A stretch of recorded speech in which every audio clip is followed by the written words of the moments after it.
मांगीलाल बागड़ी राजकीय महाविद्यालय नोखा, एमए उत्तरार्ध हिंदी, साहित्यिक निबंध, डॉक्टर अन्नाराम शर्मा, सह आचार्य हिंदी। प्रिय विद्यार्थियों, हमने विगत कक्षा में प्रगतिवाद के आधारभूत दर्शन, उसके अर्थ और पृष्ठभूमि पर चर्चा की थी। आज हम प्रगतिवादी साहित्य की प्रवृत्तियों पर चर्चा करते हैं। भाव पक्ष या विषय पक्ष को देखा जाए तो प्रगतिवाद की पहली प्रवृत्ति है धर्म, ईश्वर एवं परलोक का विरोध। चूँकि प्रगतिवाद का आधारभूत दर्शन भौतिकतावादी दर्शन है, इसलिए प्रगतिवाद भी केवल भौतिक सत्ताओं का अस्तित्व मानता रहा और साहित्य में वर्णित धर्म, ईश्वर एवं परलोक का विरोध करता रहा। प्रगतिवादी रचनाकारों के लिए धर्म अफीम का एक नशा है। जिस प्रकार नशा करने वालों की चेतना सो जाती है, उसी प्रकार धर्म को मानने वाले भी क्रांति, हिंसा और अत्याचार का विरोध करना उचित नहीं मानते। इसीलिए प्रगतिवादी कवियों ने अपनी रचनाओं में धर्म और ईश्वर का विरोध किया। अंचल ईश्वर के बारे में कवि लिखते हैं, किंतु मैं उसका घृणा की धूल से सत्कार करता। इसी प्रकार दूसरी प्रवृत्ति है परंपरागत मान्यताओं का विरोध। प्रगतिवादी साहित्यकार ईश्वर को सृष्टि के कर्ता के रूप में मानकर जागतिक संघर्ष को सृष्टि के विकास का समवाय कारण स्वीकार करता है। उसे ईश्वर की सत्ता, आत्मा, परलोक, भाग्यवाद, धर्म, स्वर्ग, नरक आदि पर विश्वास नहीं है। उसकी दृष्टि में मानव की महत्ता सर्वोपरि है। उसके लिए आर्य, अनार्य, ईसाई, यहूदी, कोरा, काला, ब्राह्मण और शूद्र का भेद एकदम थोथा है। वह धर्म, समाज और उससे कथित ईश्वर द्वारा निर्मित नियमों और उपनियमों को छिन्न भिन्न करना अपना परम कर्तव्य समझता है। उसके लिए मंदिर, मस्जिद, गीता, कुरान आज महत्व नहीं रखते। उसे अंधविश्वासों, मिथ्या परंपराओं और रूढ़ियों पर प्रहार करके मानव को मानव रूप में देखना अभिष्ट है। कवि लिखता है, भ्रांति यह अतिरंजित इतिहास, व्यर्थ के गौरवगान, दर्प से एक महान अपर मुख्य प्लान, किसी को आर्य अनार्य, किसी को यवन, किसी को हूण, यहूदी, द्रविड़, किसी को शीश, किसी को चरण, मनुज को मनुष्य ने कहना आह। इस प्रकार जो कवि ईश्वर पर विश्वास व्यक्त नहीं करते, वे परंपराओं को जड़ से उखाड़ने के लिए तत्पर हो जाते हैं। ईश्वर को मरने दो, हे मरने दो, वह फिर भी जी उठेगा। ईश्वर को मरने दो, वह क्षण क्षण मरता जी उठता। ईश्वर को नव स्वरूप धरने दो। इस प्रकार के विचार काव्य में व्यक्त हुए। तीसरी प्रवृत्ति है शोषितों का करुण गान। शोषित मनुष्य जाति के लिए घोर अभिशाप है और उसका निवारण साम्यवादी व्यवस्था का लक्ष्य है। आज के निर्मम शोषण की चक्की के पाटों में पिसने वाले शोषित वर्ग, मजदूरों, किसानों और पीड़ितों की दशा को देखकर प्रगतिवादी कवि सहानुभूतिपूर्ण कारुणिक चित्र प्रस्तुत करते हैं। दलितों की दीन दशा पर आंसू बहाते हुए अंचल लिखते हैं, यह नस्ल जिसे कहते मानव, कीड़ों से आज गई बीती, बुझ जाती तो आश्चर्य न था, हैरत है पर कैसी जीती। निराला ने बंगाल के अकाल का बहुत भयावह चित्र अंकित किया और उसमें उन्होंने लिखा, बाप बेटा बेचता है भूख से बेहाल होकर, धर्म धीरज प्राण खोकर, हो रही अनरीति बर्बाद, राष्ट्र सारा देखता है, बाप बेटा बेचता है। इसी प्रकार मजदूर सुख के सब उपकरणों का सृष्टा है, पर वह स्वयं उससे वंचित रहता है। वह अन्नदाता है पर स्वयं भूखा रहता है। यह भारत का दरिद्र नारायण मजदूर और किसान कविता का विषय बनता है। ओ मजदूर, ओ मजदूर, तो सब चीज़ों का कर्ता, तू ही सब चीज़ों से दूर, ओ मजदूर, ओ मजदूर। चौथी प्रवृत्ति है शोषकों के प्रति घृणा और आक्रोश। इस संसार में केवल दो ही जातियां हैं, शोषक और शोषित, ऐसा मार्क्सवाद का मानना है। शोषक वर्ग व्यापारी, जमींदार, उद्योगपति प्रबंध के नाम पर पूंजीवादी व्यवस्था को बनाए रखने के लिए प्रयत्नशील है, और जब तक ये पूंजीवादी व्यवस्था बनी रहेगी तब तक शोषण का अंत असंभव है। इसीलिए इस जघन्य व्यवस्था को कुचल देना आवश्यक है। हो यह समाज चिथड़े चिथड़े शोषण पर जिसकी नींव गढ़ी। प्रतिवादी कवि सामाजिक जीवन में विषमता को देखकर आक्रोश व्यक्त करता है और लिखता है, श्वानों को मिलता दूध दही, भूखे बालक अकुलाते हैं, माँ की हड्डी से चिपक ठिठुर जाड़ों की रात बिताते हैं। युवती की लज्जा वसन बेच जब ब्याज चुकाए जाते हैं, मालिक जब तेल फुलेलों पर पानी सा द्रव्य बहाते हैं, पापी महलों का अहंकार देता मुझको तब आमंत्रण। इस प्रकार से एक विद्रोही चेतना का प्रसार कवि करते हैं। पांचवी प्रवृत्ति है क्रांति की भावना। मार्क्सवादी क्रांति के कट्टर समर्थक है, परिवर्तन के समर्थक हैं। परिवर्तन के समर्थक छायावादी भी थे, लेकिन उनका परिवर्तन आंतरिक परिवर्तन था। मार्क्सवादी का परिवर्तन हिंसात्मक और बाह्य परिवर्तन है। वह क्रांति के उन प्रलयंकारी वैभव स्वरों का आह्वान करता है, भैरव स्वरों का आह्वान करता है, जिनसे जीर्ण शीर्ण रूढ़ियाँ और परंपराएं किसी गहन अनल में सदा के लिए विलीन हो जाए। हुंकार हूँ, मैं क्रांति की हुंकार हूँ, मैं न्याय की तलवार हूँ। इस प्रकार की काव्य पंक्तियाँ प्रतिवाद में देखने को आई। छठी प्रवृत्ति है मानवतावाद। प्रतिवादियों के दो समूह है। पहला वह जो अपनी मातृभूमि के लिए लिखता है और अपने देश के भिखमंगों, किसानों, मजदूरों, वैश्याओं और विधवाओं का उद्धार करना चाहता है। वहीं दूसरे वे हैं जो समस्त मानवता का उद्धार चाहते हैं। उन्हें संसार के सब पीड़ित लोगों से प्यार एवं सहानुभूति है। संसार के किसी भी कोने में किए गए अत्याचार के प्रति उनमें रोष व्याप्त है। उसके लिए हिंदू, मुसलमान, हबशी, यहूदी ये सब बराबर हैं। पंत ने अपनी स्वर्ण भूमि में लिखा, नहीं छोड़ सकते रे यदि जन, देश राष्ट्र राज्य के हित नित्य युद्ध करना, हरित जनाकुल धरती पर विनाश बरसाना, तो अच्छा हो छोड़ दे अगर हम अमेरिकन, रूसी और इंग्लिश कहलाना। देश में आए धरा निखर, पृथ्वी हो मनुष्यों का घर, हम उनकी संतान बराबर।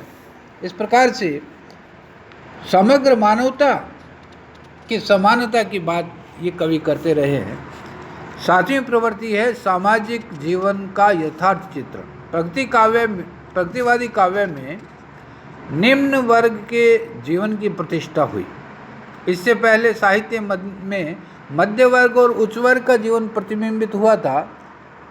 आज के वैज्ञानिक युग में कवि के सम्मुख अनेक भौतिक समस्याएं हैं, अतः जिसे आध्यात्मिकता की चिंता नहीं, उसे व्यक्ति और समाज के कटु सत्यों के सामने ऐश्वर्य, विलास, सुमन, सुरभि और मादक वसंत फीके लगते हैं। जीवन के अनाचार, भूख की पुकार और पीड़ित के हाहाकार ने इन कवियों को व्यथित बना दिया। आज वह आकाश में विचरण करने की अपेक्षा पृथ्वी के जीवन को खुली आंखों से देखने और लिखने लगा। संसार की 7 आश्चर्यजनक वस्तुओं में से एक ताजमहल के संबंध में पंत ने लिखा, हाय मृत्यु का ऐसा अमर अपार्थिव पूजन, जब विषण निर्जीव पड़ा हो जग का जीवन। इसी प्रकार भारत के गांवों के संबंध में कवि पंत ने लिखा, यह तो मानव लोक नहीं है, यह तो नरक अपरिचित, यह भारत का ग्राम सभ्यता संस्कृति से निर्वासित। आठवीं प्रवृत्ति है सामाजिक समस्याओं का चित्रण एवं सामयिक समस्याओं का चित्रण। प्रतिवादी कवियों ने समाज की समसामयिक समस्याओं का चित्रण किया। उन्होंने केवल रूस का ही गुणगान नहीं किया, अपितु देश विदेश की सामाजिक समस्याओं के प्रति भी अत्यंत सजगता बरती। विश्व संस्कृति और मानवतावाद की प्रतिष्ठा के लिए ऐसा करना आवश्यक भी था। इस साधन के द्वारा उनके साहित्य में जीवन वास्तविक रूप से प्रतिबिंबित हुआ। हिंदुस्तान पाकिस्तान विभाजन, कश्मीर समस्या, बंगाल का अकाल, महंगाई, दरिद्रता, बेकारी, चरित्रहीनता आदि सब प्रगतिवादियों में यहाँ खूब वर्णित हुए हैं।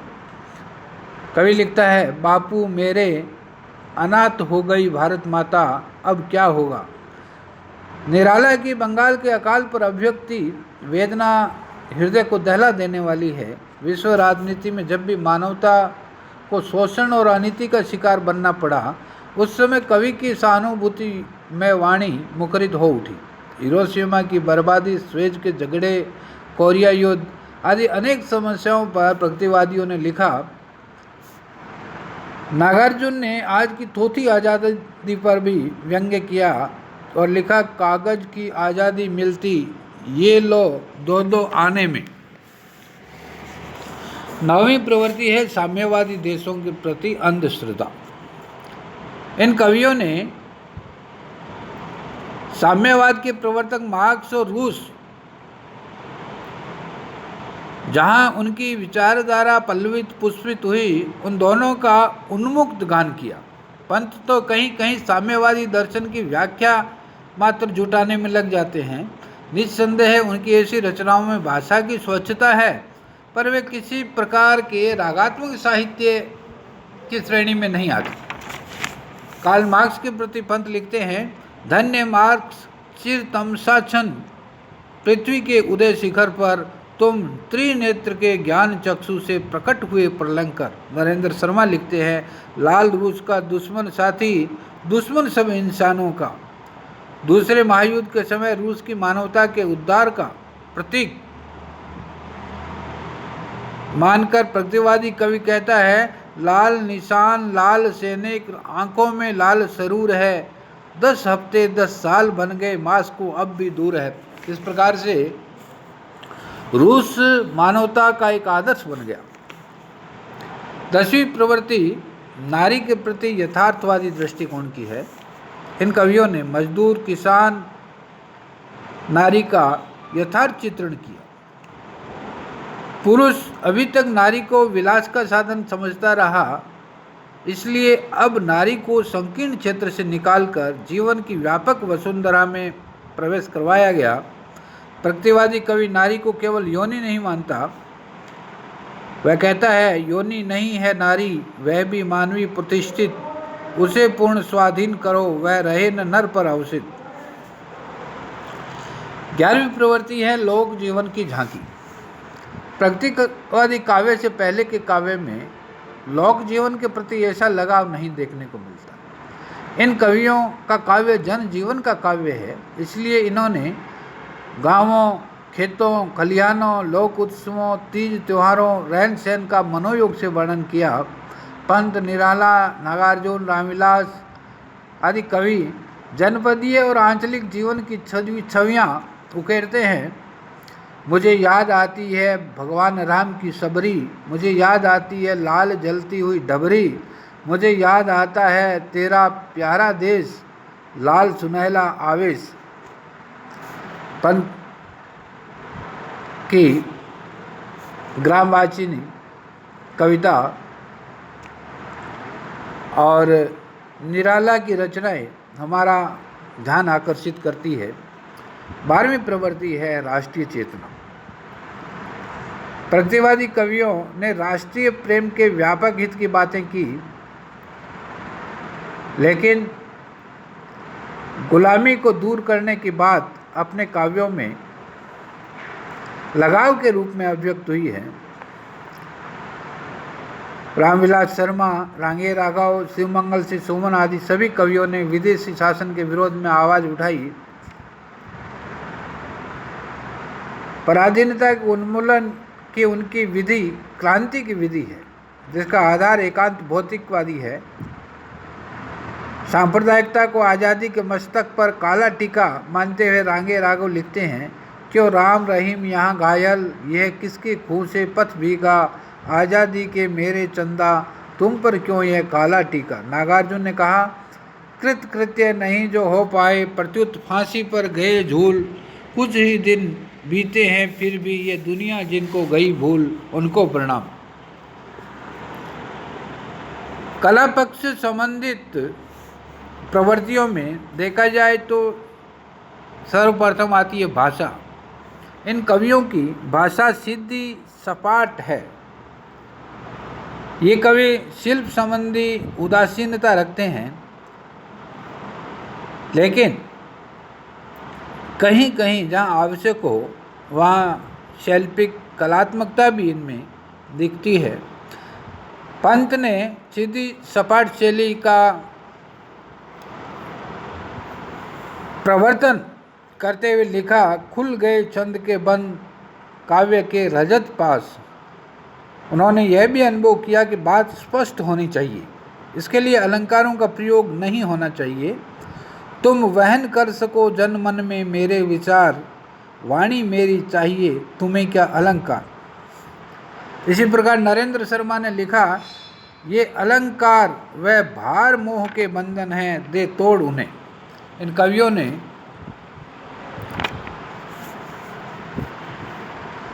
मुहावरों और लोकोक्तियों का प्रयोग किया, लेकिन ये मुहावरे और लोकोक्तियाँ ग्रामीण जनजीवन से जनभाषा में ली गई है। प्रतीकों के संबंध में इन कवियों ने अर्थगर्भित प्रतीक लिए। गिद्ध और जोंक पूंजीपति और शोषक के प्रतीक है। सांप यहाँ सूदखोर का प्रतीक है। लोह मुठीर जनशक्ति की प्रतीक है। नागपाश पूंजीवादी व्यवस्था की प्रतीक है। काले बादल क्रांति के वातावरण के प्रतीक है। परसों था जंगल का राजा, कल था घायल शेर, जागती अशोक सिंहों पर बेशर्मी उल्लुओं की जमात, बैलों के पीछे अनबोले मचल रहे थे सांप संबोले। इस प्रकार से इनके प्रतीक केवल क्रांति के प्रतीक हैं। अलंकारों के प्रति भी इनका दृष्टिकोण सहज स्वाभाविक है। नरेंद्र शर्मा और नागार्जुन ने रूपक, मानवीकरण, विशेषण, विपर्य आदि अलंकारों का प्रयोग किया है। मानवीकरण अलंकार का उदाहरण है, पके जामुन के रंग की पाग बांधता आया लो आषाढ़। विशेषण विपर्य, कला गुलाम हुई इनके आगे कविता पानी भरती है, सौ सौ की मेहनत इनकी मुस्कानों पर मरती है। रूपक, प्रकृति जरी से सजा हरित श्रृंगार, कहाँ खो गया जाने संशय कीट। इन कवियों ने बिंबों का भी प्रयोग किया। इनके बिंब भावबिंब और इंद्रिय बिंब अधिक है। नागार्जुन का बादल को घिरते देखा है कविता का यह चाक्षुष बिंब। अमल धवलगिरी के शिखरों पर बादल को घिरते देखा है। छोटे छोटे मोती जैसे अतिशय शीतल वारी कणों को मानसरोवर के उन स्वर्णिम कमलों पर गिरते देखा है, बादल को गिरते देखा है।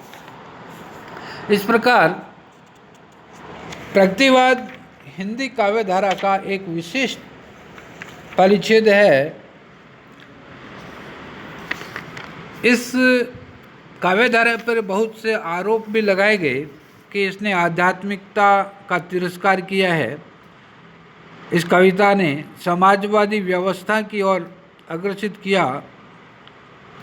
ये कवि प्रगतिवादी विचारधारा और मार्क्स के दर्शन को पूरी तरह पचा नहीं पाए,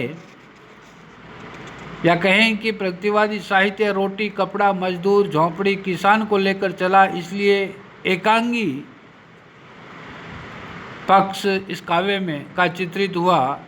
समाज में पंडित, मूर्ख, सती, गुलडा, मालिक, मजदूर सभी प्रकार के लोग हैं, इसलिए केवल एक वर्ग का चित्रण उचित नहीं है। प्रगतिवाद निर्माण के स्थान पर उन्मूलन और विकास के स्थान पर आमूल चूल परिवर्तन में विश्वास रखता है, इसलिए उसे अवांछनीय समझा गया। शैली की दृष्टि से प्रगतिवादी काव्य का स्तर बहुत नीचे आ गया। इस प्रकार प्रगतिवादी काव्य प्रोपेगंडा की प्रवृत्ति का शिकार हो गया और उसका बहुत अधिक ऐतिहासिक महत्व नहीं आया। लेकिन इस साहित्यिक आंदोलन ने एक परिवर्तन अवश्य साहित्य में प्रस्तुत किया कि जो कविता सूक्ष्मता और अति कल्पनाशीलता के नाम पर गूढ़ रहस्योन्मुख होती जा रही थी,